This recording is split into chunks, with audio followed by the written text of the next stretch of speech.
dengan judul pemulihan semua karunia roh kepada gereja.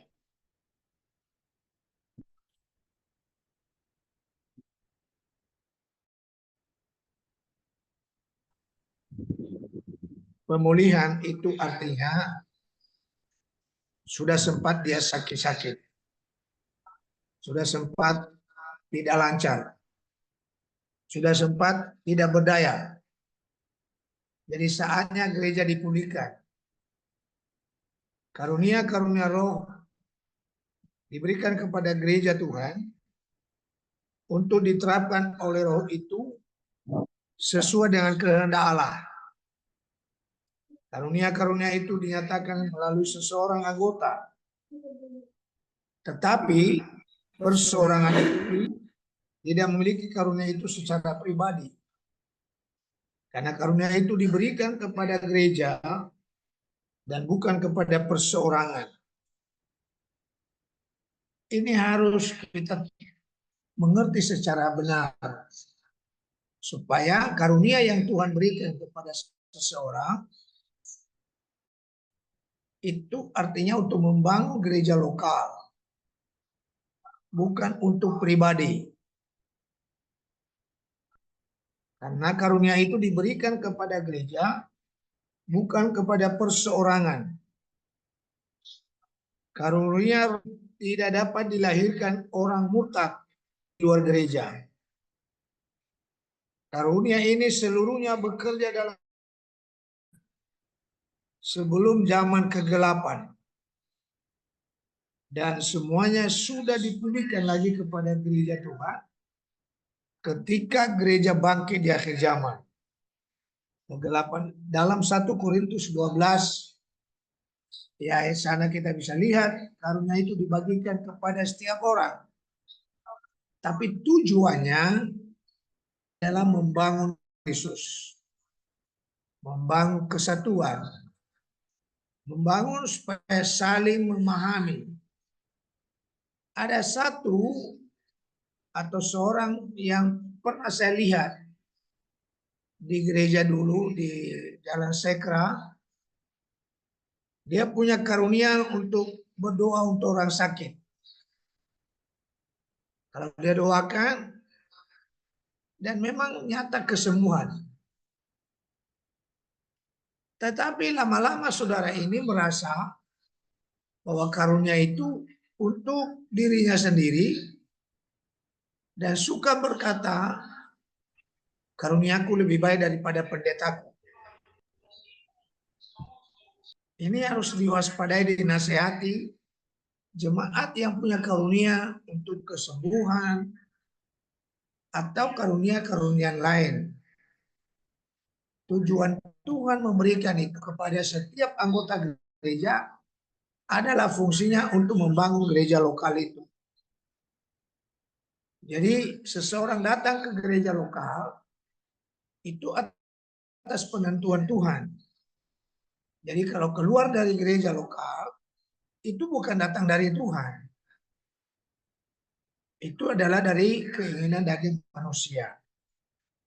Itulah sebabnya jemaat harus berakar dalam gereja lokal.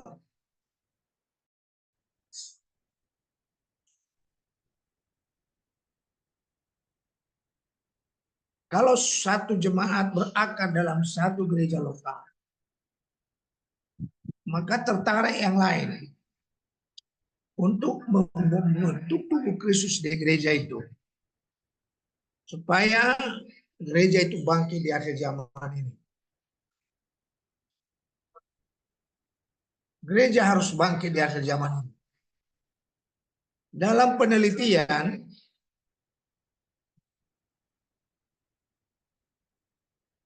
gereja ini sekarang sudah tidak diminati banyak orang Kristen.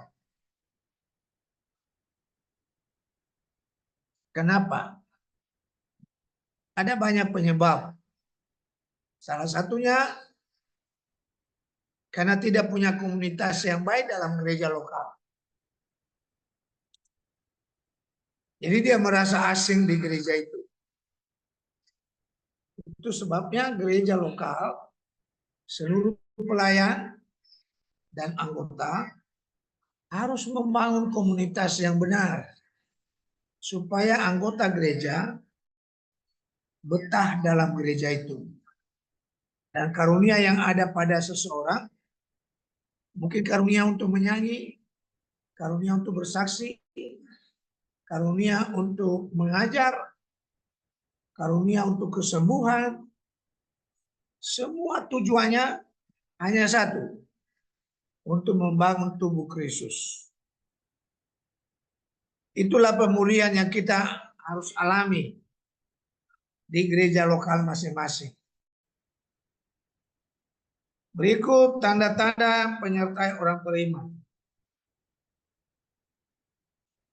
Tanda-tanda ajaib dan mukjizat akan menyertai pekerjaan dan pelayanan dari orang-orang yang benar dan percaya kepada Yesus. Tanda-tanda ini tertulis dalam Markus 16, 17-20 dan Roma 15 ayat 18-19. Ya, kita baca dulu satu ayat dalam Markus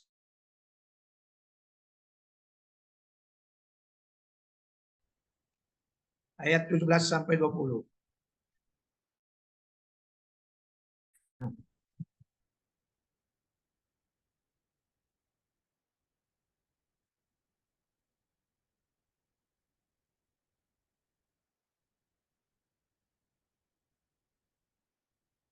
Saya baca.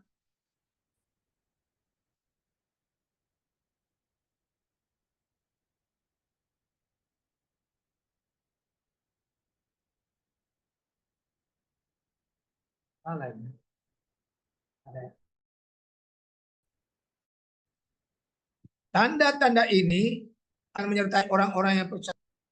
Mereka akan menggunakan namaku. Mereka akan bicara bahasa-bahasa yang baru bagi mereka. Mereka akan memegang ular, dan sekalipun mereka minum racun maut, mereka tidak akan mendapat celaka. Mereka akan meletakkan tangan atas orang sakit, dan orang sakit akan sembuh. Sesudah Tuhan berbicara demikian kepada mereka, terangkatlah ia ke surga, lalu duduk sebelah kanan Allah. Mereka pun pergi memberitakan Injil ke segala penjuru, dan Tuhan turut bekerja dan meneguhkan firman itu dengan tanda-tanda yang menyertai mereka.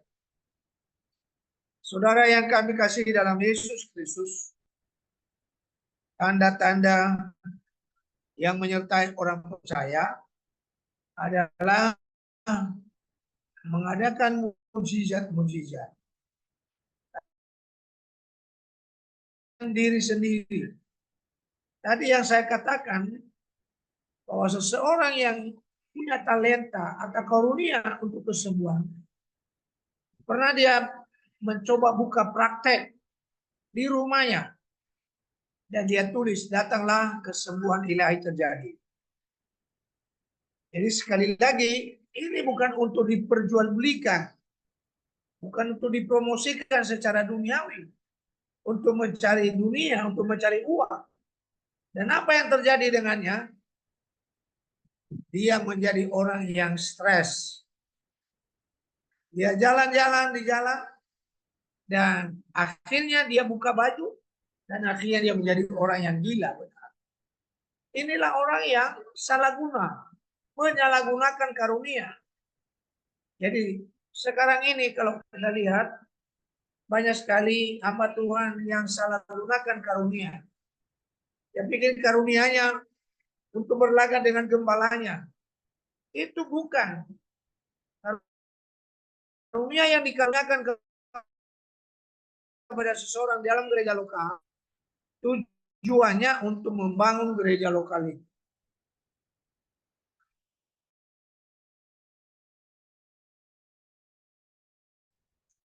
Dalam kita sudah baca itu. Kehidupan yang dipenuhi Roh Kudus sesuai dalam Galatia 5 ini ada kasih. Kasih dalam perbuatan. Bukan kasih dalam mulut. Apa itu kasih dalam mulut saja? Hanya di bibir saja, seperti kejadian dalam Lukas pasal 10 ayat 12, pasal 12. Di sana kita lihat orang Samaria yang murah hati.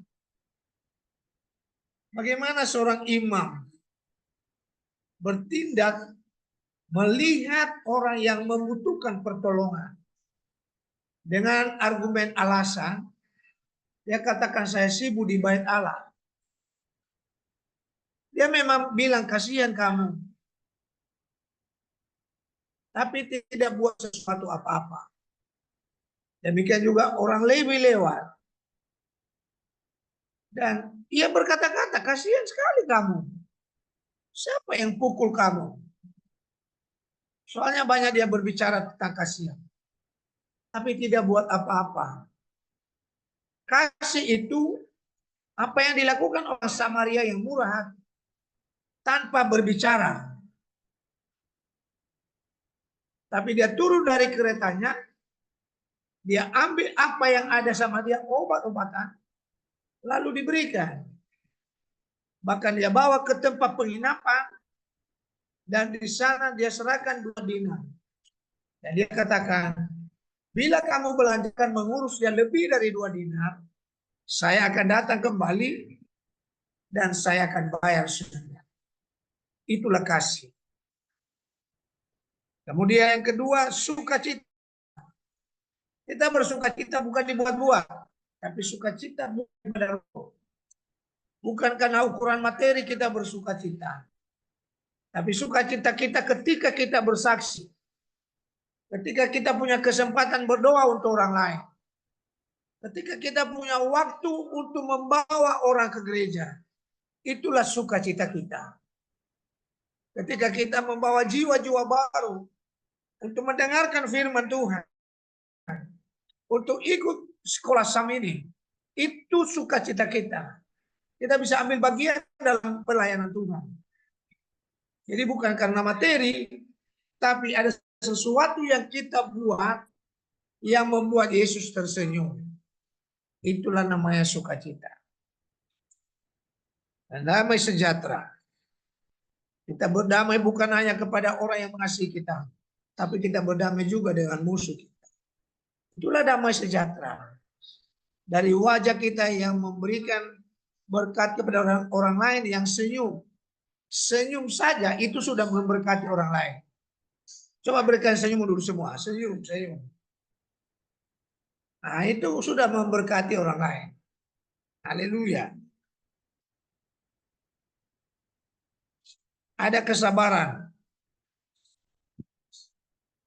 Orang sabar ya tidak dibuat-buat. Sekali lagi orang sabar itu tanda kehidupan yang dipimpin Roh Kudus. Sabar artinya tidak pakai waktu. Ya sabarku udah habis ya. Nah itu kedagingan.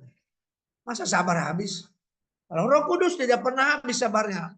Terus sabar sampai akhir hidup. Amin. Amin. Nah ya. Haleluya.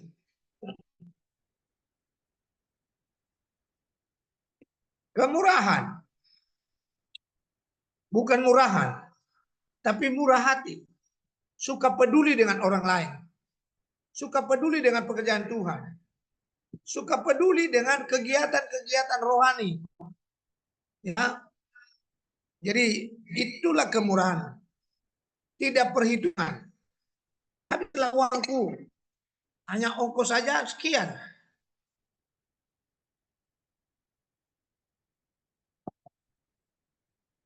Jadi dia murah hati. Murah hati bukan murahan. Gaya anak Tuhan selalu murah. Dan seterusnya ada kebaikan. Kita berbuat baik bukan supaya orang saja berbuat baik sama kita. Dan kepada siapa saja kelihatan kebaikan kita. Tidak hanya di gereja kita baik. Bukankah zaman sekarang ini banyak orang baik di gereja. Tapi di luar gereja dia nggak baik. Nah ini bukan buah roh. Nah, jadi kalau buah roh itu kebaikan kita di kamar mandi, di bus, di mana saja kita berada, kelihatan kebaikan kita. Dari wajah kita, kelihatan orang baik. Haleluya. Kemudian kesetiaan. Setia dengan pasangannya. Setia dalam pekerjaan Tuhan. Setia melakukan segala perkara yang dipercayakan kepadanya. Walaupun itu bagian terkecil. Mungkin hanya membersihkan gereja. Tapi dia kerjakan dengan setia. Tidak hanya 1 tahun. Tapi sampai selama-lamanya. Itulah kesetiaan. Ketika palu ditokok di atas peti kita, ya,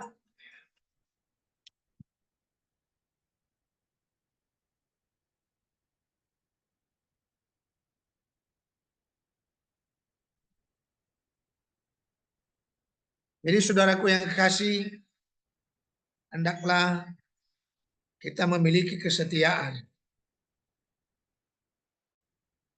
Setia kepada gembala,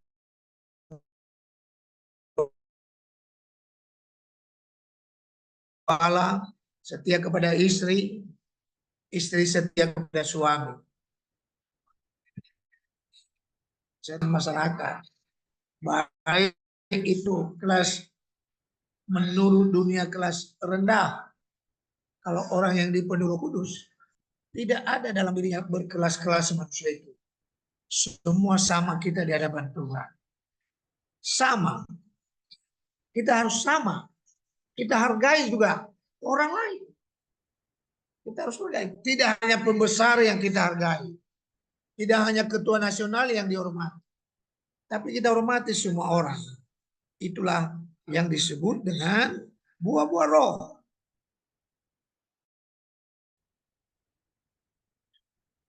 Kemudian lemah lembutan. Ya. Tidak kasar kepada semua lapisan masyarakat. Bawaannya lemah lembut. Ya, tapi tidak dibuat-buat. Ya. Lemah lembut tetap ada ketegasan, tetap ada yang namanya sikap seorang anak Tuhan. Yang salah tetap salah. Jadi kalau salah tidak kita tegur, itu bukan lemah lembut. Itu namanya seorang hamba Tuhan yang bodoh, yang tidak penuh dengan urapan. Kalau orang yang sudah diurapi Roh Kudus, berani untuk menegur yang salah, berani untuk konfrontasi. Artinya saya tidak suka, saya tidak senang caramu, karena tidak sesuai dengan firman. Dan yang terakhir ada penguasaan diri. Ada banyak orang sekarang ini tidak mampu menguasai diri sebenarnya. Mampu berkhotbah, tapi menguasai diri tidak bisa. Gagal dalam penguasaan diri. Karena itu belajar bagaimana caranya. Hidup dalam bimbingan Roh Kudus. Tidak ada lain. Kalau kita bodoh menguasai diri, hanya di gereja kita baik. Di rumah kita tidak baik. Tidak mampu menguasai diri. Terlambat saja minuman, dihidang oleh istri, dia sudah emosi. Jadi itu tidak menguasai diri. Kalau kita mengambil tiket misalnya, kalau orang yang tidak menguasai diri, karena dia gagah, karena dia besar, dia potong barisan, tidak siap untuk antrian, itu bukan penguasaan diri. Itu bukan orang Kristen dipimpin Roh Kudus. Ya, jadi kita belajar. Ada banyak pertemuan hamba Tuhan akan bersama, makan dengan prasmanan. Orang yang tidak menguasai diri, ya, karena dia orang dengan orang yang melaksanakan acara, yang harusnya dia umur 50, jadi belajarlah menguasai diri. Hamba Tuhan, gembala, pengerja gereja, kalau tidak mampu menguasai diri dalam segala hal, saudara gagal mempertahankan diri sebagai hamba Tuhan dan pelayan Tuhan. Karena itu saudaraku yang kasih, malam ini sekali lagi saya katakan, Mari kita renungkan di mana kita masih terikat. Kita harus belajar lepas dari semua itu. Supaya mampu kita menguasai diri dalam segala hal. Sekarang kita akan masuk dalam pelajaran kesembuhan ilahi. Kesembuhan ilahi adalah kesembuhan yang terjadi oleh kuasa Allah tanpa bantuan obat-obatan atau kalian seorang dokter. Ini merupakan bagian dari janji Allah dalam firman-Nya. Just a word of prophecy menentang yang ditentang adalah tidak dibenarkan berobat dukun atau sejenisnya. Artinya kita ke dokter itu tidak ditentang. Yang ditentang oleh gereja kita adalah pergi berdukun, ya, meminta obat-obatan kepada orang pintar. Itu tidak dibenarkan. Kalau ada gembala, ada pendeta yang kelihatan ketahuan pergi berdukun, itu udah pasti kena disiplin. Jadi tidak dibenarkan pergi untuk berobat ke dukun. Diingat itu. Kita tidak boleh mengasumsi bahwa kuasa untuk mengadakan mukjizat dan lebih ajaib daripada karunia lain yang ada dalam 1 Korintus 12 ini. Semua karunia adalah manifestasi Roh Kudus. Mukjizat adalah perbuatan-perbuatan penuh kuasa. Ya. Ada dinamonnya. Iman Kristen seluruhnya adalah mukjizat. Dan setiap pernyataan iman tersebut tanpa kuasa Roh Kudus adalah sebuah mayat. Jadi saudara yang kami kasih dalam Yesus, semua rindukan mukjizat. Karena pelayanan kita terdiri dari mukjizat. Tidak biasa-biasa. Kita harus menjadi manusia lebih yang luar biasa. Kenapa kita luar biasa? Karena Tuhan yang kita percaya adalah luar biasa. Jadi kita pun menjadi pribadi-pribadi yang luar biasa. Yang orang lain tidak lakukan, tapi saudara dan saya bisa lakukan. Itulah keistimewaan saudara dan saya. Itu kemampuan yang ada pada kita. Dan itu juga adalah karunia Tuhan. Pemberian Tuhan dengan cuma-cuma. Bukan karena kita berjasa sama Tuhan. Tapi itu tujuannya untuk membangun tubuh Kristus di bumi. Amin. Di dalam banyak kasus, kita membaca perbuatan-perbuatan ajaib tanpa detail yang lebih lanjut. Murid-murid tidak pernah diutus tanpa kuasa. Murid-murid tidak diutus tanpa kuasa ilahi yang memadai.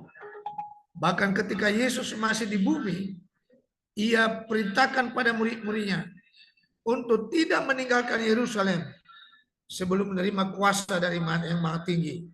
Dunamis. Matius 10 ayat 1 dan 3. Kisah Rasul 1 ayat 8. Sejak saat itu mereka senantiasa pergi dengan keyakinan sempurna bahwa mereka bergerak di dalam kuasa Yahweh, kuasa Tuhan Yesus.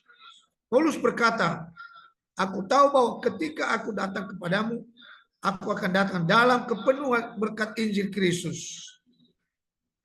Dua kata kitab lain yang harus dipertimbangkan adalah otoritas dan kuasa. Otoritas Kristus terletak pada kuasa Kristus, menunjukkan bahwa ia mempunyai otoritas di atas muka bumi untuk mengampuni dosa, tetapi di baliknya hal itu merupakan kuasa penebusan dan karya di atas kayu salib. Seperti kita nyanyikan, ada kuasa dalam darahnya. Ada kuasa dalam darahnya, darah domba Allah. Bagian A tersedia bagi semua orang. Dia yang mengampuni segala kesalahanmu, yang menyembuhkan segala penyakitmu. Mazmur 103 ayat 3.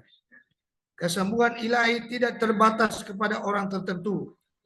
Tentu sama seperti keselamatan untuk semua orang yang mempercayai setiap firman-Nya. Haleluya. Bagian B disediakan dalam rangka penebusan. Penebusan adalah hasil khusus dari penderitaan Yesus dan kematiannya.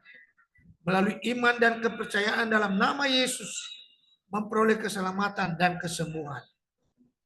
Yang disediakan dalam penebusan meliputi kesembuhan jasmani dan rohani. Pemazmur menginsafi hal itu dan mengatakan dia Yesus mempunyai segala kesalahan, mengampuni segala kesalahan, dan menyembuhkan segala penyakitmu. Juga Nabi Yesaya mengatakan hal yang sama. Yesaya 53 ayat 5. Dalam perjanjian baru digenapi dengan segala penyembuhan yang dilakukan oleh Tuhan Yesus. Matius 8:16 ayat 17, Yakobus 5 ayat 14-16, dan 1 Petrus 2 ayat 24. Kristus tidak pernah berubah, baik dulu, sekarang, dan sampai selama-lamanya. Ibrani 3 ayat 8. Dalam Kisah Rasul pasal 5 ayat 12, pelayanan kesembuhan oleh rasul-rasul dengan nama Tuhan Yesus Kristus dimulai setelah Yesus naik ke surga. Kisah Rasul 28 ayat 8-9. Kesembuhan ilahi adalah berkat bagi setiap orang yang bergantung sepenuhnya kepada Tuhan Yesus.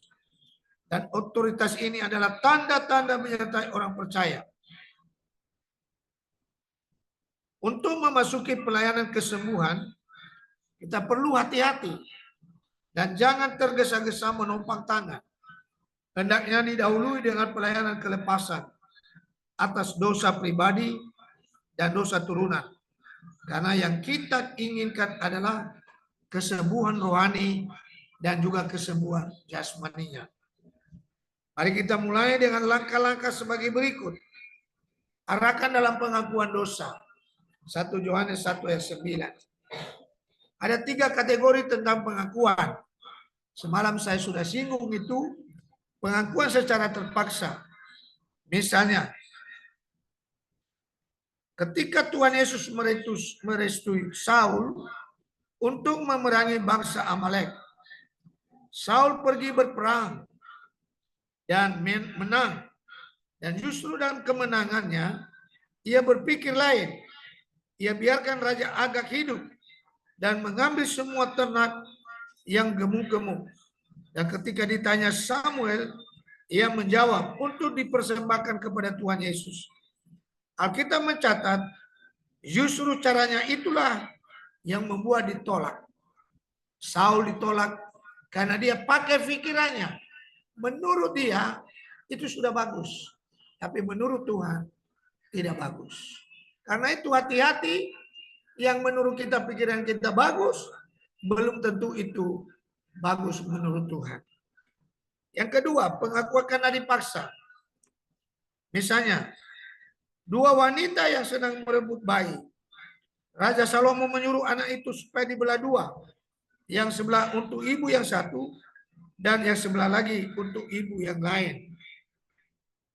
Kita lihat bagaimana penyelesaian kasus itu. Ibu yang memang itu bukan anaknya. Dia bilang, saya setuju. Tapi ibu yang itu adalah anaknya.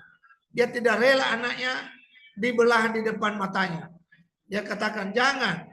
Biar anak itu serahkan kepada dia. Dan akhirnya Raja Salomo mengambil keputusan bahwa yang ibu yang tidak setuju anaknya dibelah, itulah yang punya anak.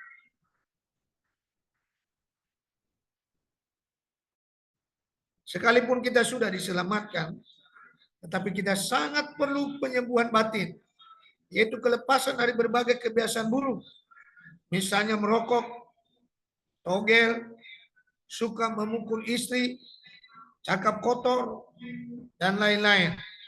Ini harus dilepaskan karena ada 3 akibat dari tindakan berdosa. Jiwa yang terluka, bagian dari 3 dimensi yang tubuh, jiwa, dan roh, yang adalah satu kesatuan dari manusia itu sendiri. Kebiasaan buruk, keterikatan, kutub. Ada 3 pengaruh roh jahat, yaitu pikiran negatif. Contoh, Yudas yang berkomentar tentang tindakan Maria yang mengurapi Yesus. dengan minyak yang mahal. Ya sepertinya rohani. Rohani dia bilang begini, ya. Dia katakan ini kan pemborosan. Kan lebih baik minyak yang mahal itu dijual dan hasilnya diberikan kepada orang miskin. Kelihatan rohani. Padahal rohana. Ada keinginan lain. Ada motivasi yang lain. Sekarang di gereja kita lihat orang-orang mendukung gembala. Padahal punya motivasi yang aneh-aneh. Hati-hati. Jangan punya motivasi yang salah mengikut Tuhan.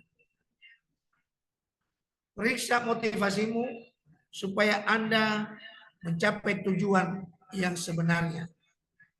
Tujuan kita yang sebenarnya tidak hanya untuk membangun gedung gereja, tapi tujuan kita yang utuh, yang benar, bertemu dengan Yesus kekasih jiwa kita. Tidak ada lain. Semua sarana yang sedang kita bangun itu hanya sebagai alat saja untuk bisa dipakai bersekutu memuji Tuhan.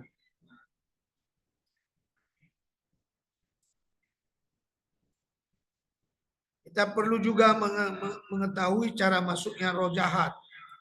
Roh jahat masuk sebelum menerima Yesus sebagai Tuhan dan Juru Selamat pribadinya.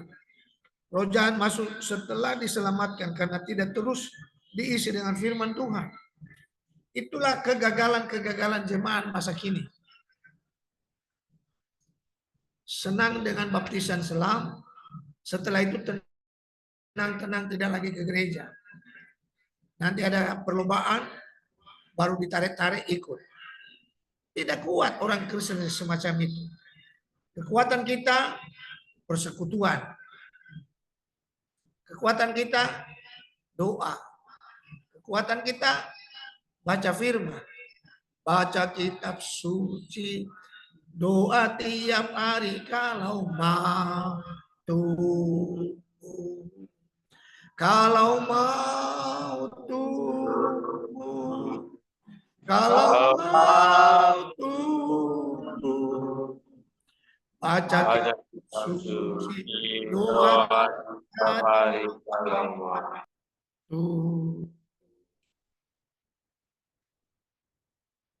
Pintu-pintu masuk roh jahat bagi kita yang terlalu lemah ini, yaitu dosa yang belum diselesaikan. Ada dosa yang disembunyikan dalam-dalam. Orang lain tidak tahu. Tapi roh Tuhan selalu mengingatkan kita. Karena itu ketika roh Tuhan mengingatkan kita, dosa yang belum diselesaikan, cepat-cepat mengaku. Sebagai jemaat datanglah kepada gembalamu. Mengaku, minta doa kelepasan. Kutuk yang belum dipatahkan. Keterlibatan terhadap okultisme, kekerasan. Ya. Pengalaman traumatis, ditolak atau tertolak. Makanya gembala, perhatikan jemaatmu yang suka menyendiri.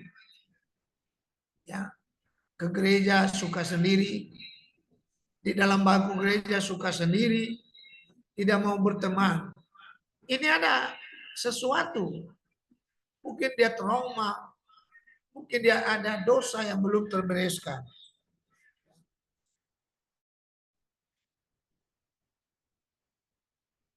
Apa itu tertolak? Pada saat seorang dalam kandungan, ibu mengandung, tapi ibu ini belum siap untuk tambah anaknya. Karena anaknya sudah 7. Dia tiba-tiba mengandung lagi. Lalu dalam hatinya, hati yang paling dalam, aduh ini belum bisa diurus. Datang lagi dia. Ya, inilah yang nanti dia lahir, itu yang disebut tertolak. Memang nggak diungkapkan. Apalagi kalau diungkapkan suami istri. Apalagi kalau berencana. Udahlah kita buang aja anak ini. Ini sudah pasti tertolak. Sifat anak ini kadangkala dia marah tiba-tiba tanpa alasan. Itu ciri khas orang yang tertolak. Ciri khas orang tertolak juga suka malu, tidak mampu berdiri di depan orang banyak, malu kali dia. Itu juga ciri-ciri orang yang tertolak. Harus diisi dengan firman Tuhan dan pengurapan Roh Kudus. Harus berubah dari cara berpikir dan gaya hidup. Diajari jemaat, orang tuanya untuk bisa mendekati anaknya. Jangan dibiarkan sendiri-sendiri. Ada banyak anak-anak tidak percaya diri. Itu juga tanda-tanda orang yang tertolak. Selalu menolak. Kalau dikasih tugas di gereja, saya nggak bisa. Saya nggak mampu. Walaupun dia sudah kakek-kakek, tapi sifat ketertolak itu masih ada sama dia. Jadi gembala harus bijak untuk membuat kelepasan. Pelayanan kelepasan. Perlu dilakukan karena dia suka menolak tugas yang baik. Nah, kalau dia nanti tidak diberikan tugas, dia bilang itulah. Ada juga komennya, tapi di belakang. Nah, ini sifat-sifat karakter dari orang yang tertolak. Ini dibaca terus supaya bisa mengerti keterikatan-keterikatan. Kita masuk dalam pembasuhan kaki orang saleh. Ini merupakan sakramen di gereja kita. Ada 3 sakramen kita, yaitu baptisan, selam, dan perjamuan kudus, dan pembasuhan kaki orang saleh. Di gereja Lutheran hanya 2 mereka, yaitu baptisan dan perjamuan kudus.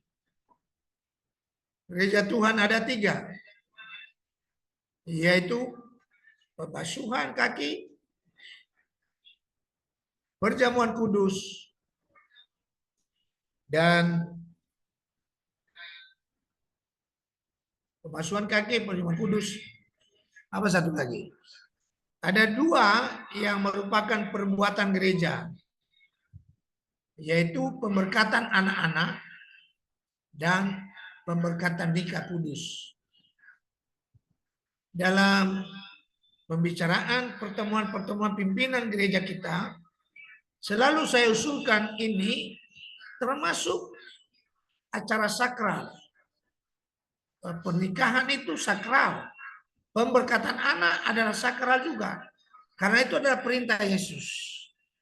Tapi masih yang disepakati menjadi doktrin kita adalah 3. Yaitu perjamuan, baptisan selam, dan perjamuan kudus, dan pembasuhan kaki orang saleh. Banyak gereja yang tidak melakukan pembasuhan kaki. Kita tidak tahu alasannya apa. Tapi yang jelas dalam Yohanes 13 ini merupakan perintah Yesus. Jika kamu tidak kubasuh, ketika Petrus berkomentar, aku tidak pantas dibasuh. Karena itu Yesus bilang, kalau kamu tidak kubasuh, kamu tidak punya bagian dalam kerajaanku.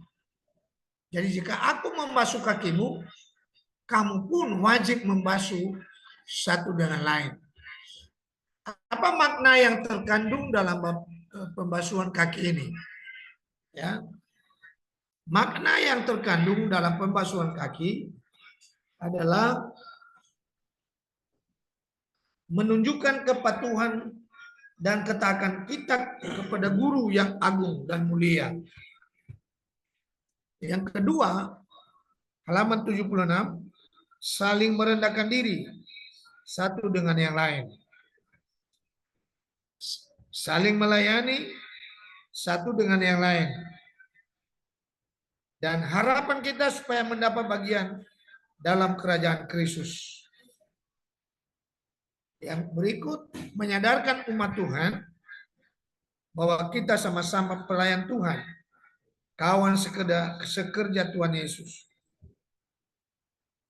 Saudara yang kami kasih dalam Yesus Kristus, pembasuhan kaki saya harapkan semua gereja lokal mempraktekkan ini, baik perjamuan kudus dan juga pembasuhan kaki. Tidak kita tetapkan berapa kali setahun. Setidaknya di saat mengingat pengorbanan Yesus di kayu salib, di saat Paskah, kita lakukan pembasuhan kaki. Perjamuan kudus rata-rata gereja melakukan sekali sebulan. Itu juga mengingat apa yang dikatakan, setiap kali kamu melakukannya, ingatlah akan aku. Jadi kita tidak bisa menetapkan harus sekali seminggu, harus sekali 1 bulan, harus sekali 2 bulan. Silakan gembala punya kebijakan-kebijakan di gereja lokalnya untuk melakukan perjamuan kudus. Hanya saja perjamuan kudus tidak boleh dengan anggur vigor, tidak boleh roti yang sembarangan. Sekarang di toko-toko buku Kristen ada yang jual itu perjamuan kudus yang dikelola dengan benar tanpa ragi. Itulah pembasuhan kaki orang saleh. Udah berapa orang yang pernah ikut pembasuhan kaki orang saleh? Angkat tangan. Ya. Terima kasih. Yang belum, ya dilakukan di gereja lokal masing-masing. Dan nanti penutupan sekolah Alkitab ini, saya berharap kepada Direktur Sekolah Alkitab SAM ini melakukan pembasuhan kaki dan perjamuan kudus oleh pendeta Timotius Manik bersama dengan pendeta John di Jakarta. Supaya murid-murid yang sudah belajar itu, mereka semua mendapat bagian dalam kerjaan surga. Haleluya. Sekarang kita masuk di dalam perpuluhan dan persembahan. Perpuluhan sekarang ini banyak pengajaran yang menyesatkan. Ya. Banyak pendeta-pendeta yang sudah hebat menentang perpuluhan. Mereka katakan dengan berbagai argumen. Tapi gereja kita, gereja Tuhan di Indonesia, Cogok, sampai saat ini, perpuluhan ini gembala berkewajiban untuk mengajarkan kepada jemaat supaya jemaat diberkati Tuhan. Kita tidak boleh takut mengajarkan perpuluhan. Dan tentu gembala sudah menjadi pelaku tentang perpuluhan. Karena kalau jemaat tidak kita ajarkan tentang perpuluhan, mereka hidup di bawah garis kemiskinan secara terus-menerus. So, mereka sudah memakan miliknya Tuhan. Mereka memakan benihnya sendiri. Jadi perpuluhan itu merupakan benih yang ditanam. Dan pasti akan ada panen rayanya dalam waktunya Tuhan. Perpuluhan ditentukan jumlahnya oleh Tuhan. Tapi persembahan yang kita berikan, kita yang menentukan jumlahnya. Bisa lebih dari jumlah perpuluhan, bisa juga tidak di bawah jumlah perpuluhan. Karena itu persembahan kita. Kalau perpuluhan itu tidak masuk persembahan kita. Itu namanya mengembalikan miliknya Tuhan. Jadi bukan kolektor kita, bukan kita berikan kepada Tuhan. Tapi itu adalah mengembalikan miliknya Tuhan. Beda ya. Beda yang namanya mengembalikan. Itu artinya Tuhan titipkan kepada kita. Jadi haknya Tuhan kita kembalikan. Kalau kita ambil dalam Maleakhi 3 disebut kita sebagai pencuri. Kita perampok miliknya Tuhan. Dan ayat yang paling terkenal ini merupakan ayat yang juga mengatakan, apakah aku tidak sanggup membuka tingkap-tingkap langit sehingga melimpahkan berkat kepadamu. Itu janji daripada perpuluhan itu. Jadi perpuluhan tidak sama dengan membantu pekerjaan sosial. Mungkin ada orang yang mengada-ngada atau memahami perpuluhannya diberikan kepada panti asuhan, diberikan kepada pembangunan gereja. Tidak sama, saudaraku. Perpuluhan itu tempatnya di perbendaharaan gerejamu, gereja lokalmu. Itu tempat perpuluhanmu. Sebab itu Tuhan yang mengatakan, ya supaya ada makanan dalam rumahku. Jadi rumah di mana kamu gereja lokal, disitulah kembalikan perpuluhanmu. Dan gembala akan memberikan perpuluhan. 1/10 dari perpuluhan itu dikirim ke pusat di gereja internasional. 1/10 dari persembahan jemaat dikirim ke kantor nasional sebagai penambahan kas di kantor nasional. 2 lagi topik kita bincang dan kita akan segera tutup. Ada situ ayat pelajaran 17, restitusi. Ya terus kutambah dengan kalimat bila mungkin. Ya saya terangkan dulu topiknya ini bila mungkin. Restitusi artinya mengembalikan yang pernah kita ambil yang bukan milik kita sebagai tanda kita bertobat, kita kembalikan kepada orang yang kita rugikan. Itu namanya restitusi. Sama halnya dengan Zakheus ketika dia bertobat, dia katakan setengah dari milikku aku akan berikan kepada orang miskin. Nah, kepada orang yang sudah pernah saya ambil 4 kali lipat, saya akan kembalikan kepadanya. Apa maksudnya? Bila mungkin, manakala orang yang kita rugikan itu sudah tiada. Artinya sudah meninggal dan tidak mungkin lagi kita kembalikan kepadanya. Atau mantan. Pernah kita mengambil dia punya hak. Kalau kita kembalikan, mungkin menjadi masalah besar di keluarganya atau di keluarga kita. Jadi bagaimana? Bawa dalam doamu saja minta ampunnya supaya Tuhan mengampunimu. Karena kalau bicara dengan mantan, dekat kali setan di sana. Bisa bersemi kembali cinta yang dulu kalian bangun. Karena itulah saya pakai bila mungkin.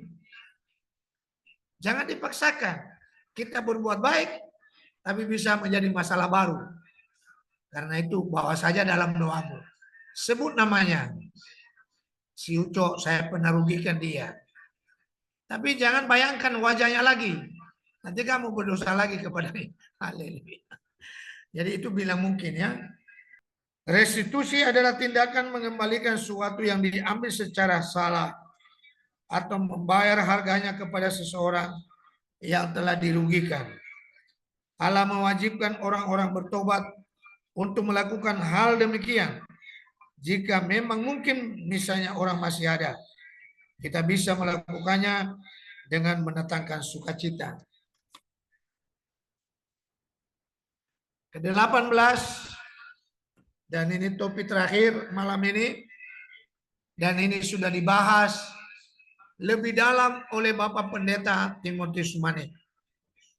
Ya, saya hanya ambil garis besar saja tentang kedatangan Tuhan kali yang kedua.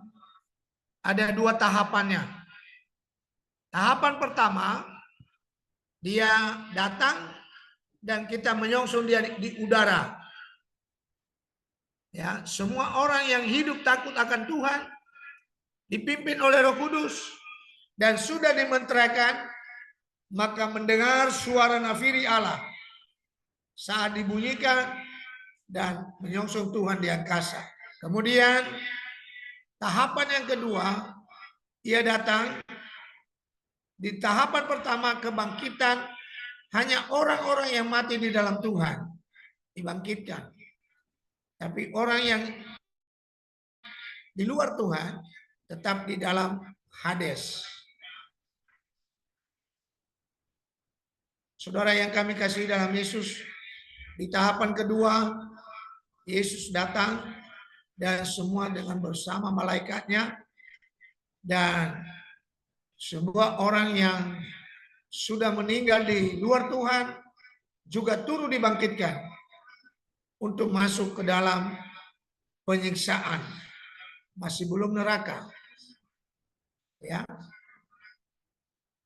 Sementara kita semua yang hidup dalam ketaatan akan firman Tuhan akan memimpin bersama-sama selama 1000 tahun lamanya di bumi yang telah dirubah, bumi yang sudah diubahkan, bumi yang penuh damai sejahtera. Tidak ada lagi persengketaan, tidak ada perebutan lahan, tidak ada lagi kecemburuan, karena orang karena lahannya laku lalu cemburu dia, kenapa dia punya kau ambil. Tidak ada lagi di sana perebutan lahan. Semua hidup dalam damai sejahtera. Setelah 1000 tahun, barulah kita masuk dalam kerajaan Allah selama-lamanya. Itulah tujuan hidup kita. Itulah tujuan pelajaran kita. Saudara yang kekasih dalam Yesus Kristus, hidup dalam kesalehan, hidup dalam kekudusan, pertahankan kesucian, dan layanilah selagi punya waktu. Yang berbahagia ialah orang yang sudah dengar firman Tuhan dan mau melakukan di setiap langkah kehidupannya. Haleluya. Haleluya. Mari kita berdoa. Bapa kami di dalam surga, kami sudah sampaikan bagian-bagian dari kebenaran firman Tuhan yang sangat terbatas, dengan fasilitas juga yang sangat terbatas. Tapi kami terlalu percaya Roh Kudus berkarya terus untuk mengingatkan kami akan tanggung jawab kami menyongsong Tuhan di angkasa. Kuatkan kami, penuhi kami selalu dengan Roh-Mu. Biarlah hati kami terus rindu akan firman-Mu. Bila semua kami terdidik, terbina dalam ketaatan, dalam kesetiaan, hidup kami menjadi berkat bagi orang lain. Terima kasih Bapak, berkati sekolah kitab Sam Maranatha ini. Namanya Maranatha, Tuhan datang kali yang kedua. Biar semua murid-murid ini semua menjadi berkat, mempersiapkan diri, dan bisa juga memberkati orang lain untuk siap-siap menyongsong Tuhan di angkasa. Oh Tuhan, tolong kami semua. Oh Roh Kudus, pegang tangan kami. Berkati hamba-hambamu, Pendeta Timotius, Pendeta John Jakarta, berkati istri mereka, anak-anak mereka, pelayanan mereka, penggembalaan mereka, seluruh umat Tuhan di seluruh Indonesia yang bergabung di GTD Cogong. Berkati ya Tuhan. Pertemuan kami tanggal 1, 2, dan 3 Oktober kami serahkan ke dalam tangan Tuhan. Dahului dan pimpin kami. Biarlah semua para gembala se-Indonesia bisa hadir di Mamuruncing untuk mengikuti, oh haleluya, training ya Tuhan. Mengikuti rapat-rapat kami dalam damai sejahtera Allah. Berkati persiapan-persiapan hamba-hambamu di seluruh Indonesia. Berkati perjalanan kami ke Nias tanggal 13 sampai tanggalnya yang ke-22. Tuhan tolong kami Berkati rombongan dalam perjalanan. Berkati persiapan umat Tuhan yang ada di Nia Selatan dan Nia seluruhnya. Kami bawa di hadapan Tuhan. Pertolongan Tuhan menyertai kami. Inilah doa kami. Inilah permohonan kami. Yang kami sampaikan dalam satu nama. Nama di atas segala nama. Tuhan Yesus Kristus. Sama-sama kita katakan. Amin. Amin. Damai di hati. Shalom. Haleluya. Tuhan berkati. Damai di hati.